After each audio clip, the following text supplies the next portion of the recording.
Eto nga pala ang bayan ng Kasibu na kung saan matatagpuan nga ito sa bayan ng Nueva Vizcaya. Alam mo na ba na mayroong backdoor na daan mula Cabarugis Quirino? Erekta na kaagad Nueva Vizcaya na. Oo nga mga kuys, magkatikit lang pala talaga ang Cabarugis no, tsaka Nueva Vizcaya Kasibu. Sa episode nga na ito mga kuys, ay narating din natin ang Barangay Didipio. Ikaw kuys, narating mo na rin ba itong lugar na to? Paiwan naman sa comment section ng video ito. Pero kung sakali mang hindi pa, tara, sama ka sa naging ride namin na to. Make sure na papanoorin mo ng buo ang video ito at ikukwento ko sa'yo.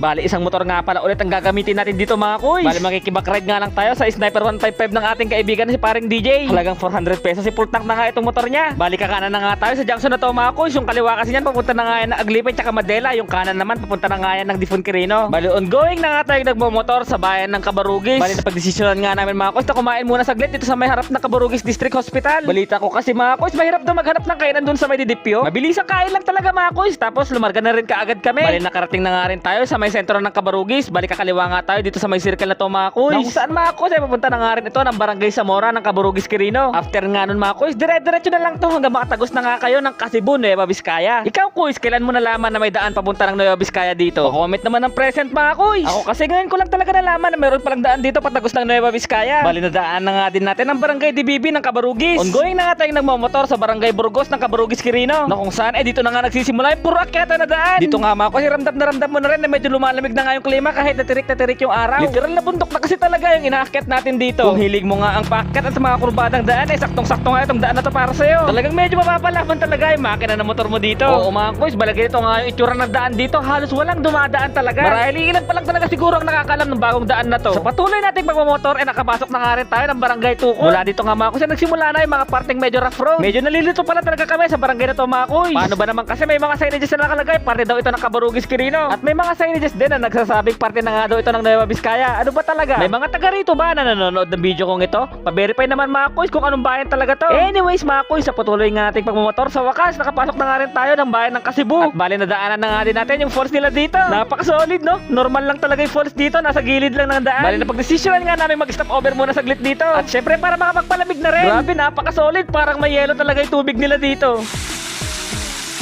Ikaw kuys, nadaanan mo na rin ba itong falls na to? Paiwan naman sa comment section ng video ito. Walang ganito sa Isabela, kaya naman hindi ko na pinalagpas yung pagkakataon na to. Tanggal talaga lahat ng init mo sa katawan dito. Bali nagwashing na nga rin pala ng motor si paring David dito. Mabilisan lang, tapos larga na ulit. Bali dito nga mga kuys, nakarating na nga rin kami ng Barangay Didipio. Kung hindi nga ako nagkakamali, yan na nga rin yata yung entrance papunta ng Didipio Mines. At bali ito na nga pala yung pinaka-sentro nila dito. O diba, nakatagos tayo ng Kasibu, Nueva Vizcaya. At kung sakali man na umabot ka sa parte ng video ito, baka pwede mo namang i-comment kung taga saan ka, para malaman ko naman kung hanggang saan umabot ang video na to. At kung sakali man hindi ka pa naka-follow, ay sige, okay lang, mag-iwan ka na lang ng like. Baka may recommend ka na rin dyan na backroad sa daan, no? Paiwan na lang sa comment section. Malay mo, next ride baka yun na ang pupuntahan natin. O sige na, kita-kits na lang ulit tayo next video.